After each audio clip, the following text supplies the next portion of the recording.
Hey guys, today I have been thinking about, doing things that we don't like doing.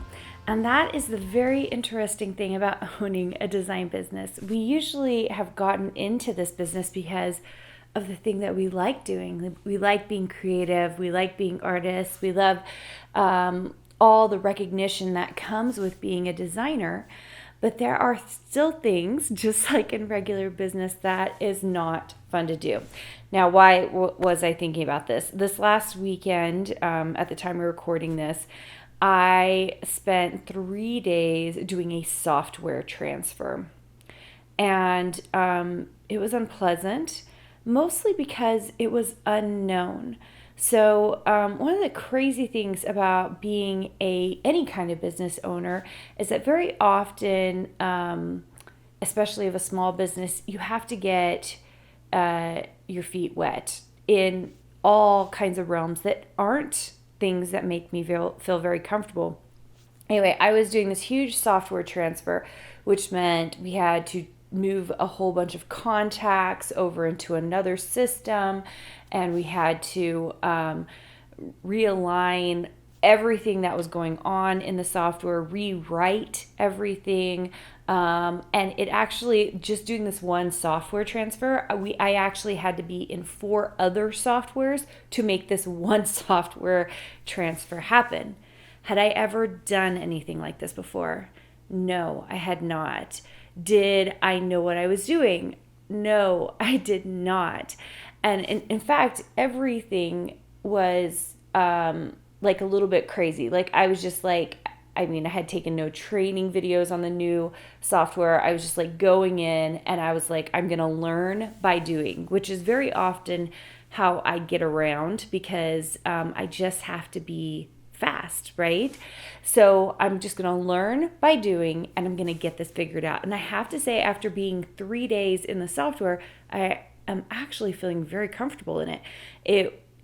I was forced to be in areas of it that I probably wouldn't have had to been if I hadn't been the one to do the transfer. And I still have help. Like my operations manager is going to help me move a few other things over once I kind of saw how it was all going to lay out.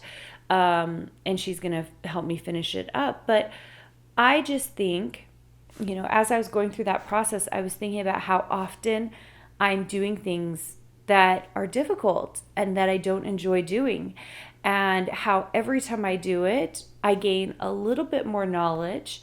No one is teaching me, I'm just doing. And so many of us, especially as we are getting started in design, are doing things that are difficult. We're doing things that we don't know how to do, we've never done before. Some of us have never been in Illustrator, or we're getting started in Illustrator, and it feels difficult and it feels hard. And I just want you to know that this is part of being a business owner. It's part of being a designer. And especially in this world, design used to be, lithography and lithography and screen printing, and it was very a hands-on craft.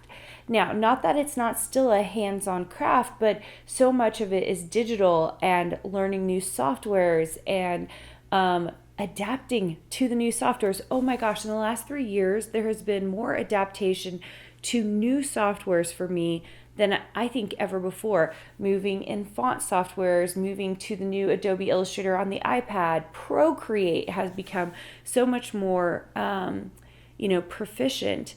And watching how these new softwares are evolving. And here's the crazy thing, they're still not innate, you guys.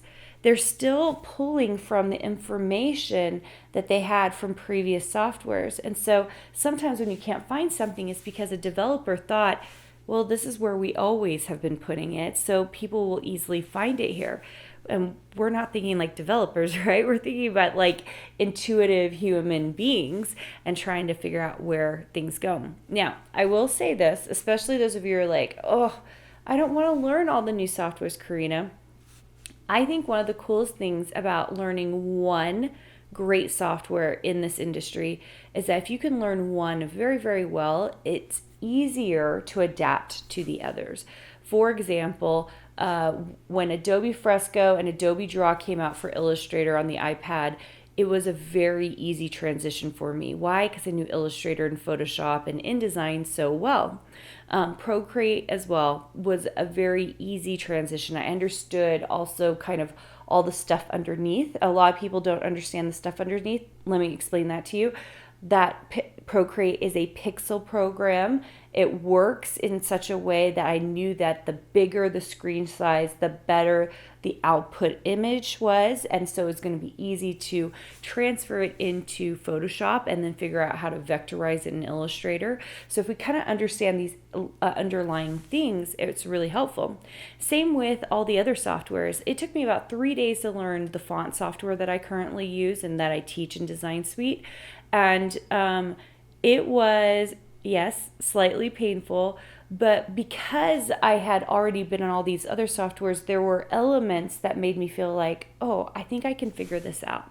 Same with the software I transferred this weekend. It's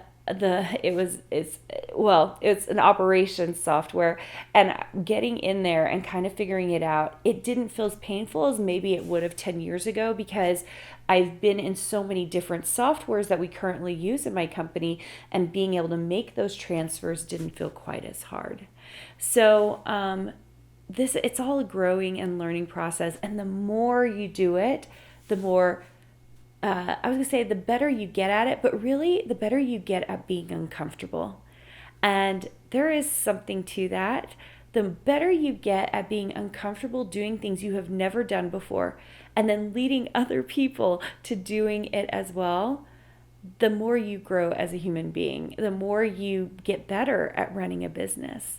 And I hope this is helpful. Someone needed to hear this today, because you're doing something uncomfortable and it's hard. And I'm here to tell you, just keep doing it, because it gets easier. All right, guys, so glad you could join me today. Hope you are doing well during this holiday season, and I can't wait to see you soon. Hey, did you know that you can visit me at makeanddesign.com to learn more about this podcast and join my VIP group for weekly freebies? I can't wait to see you there.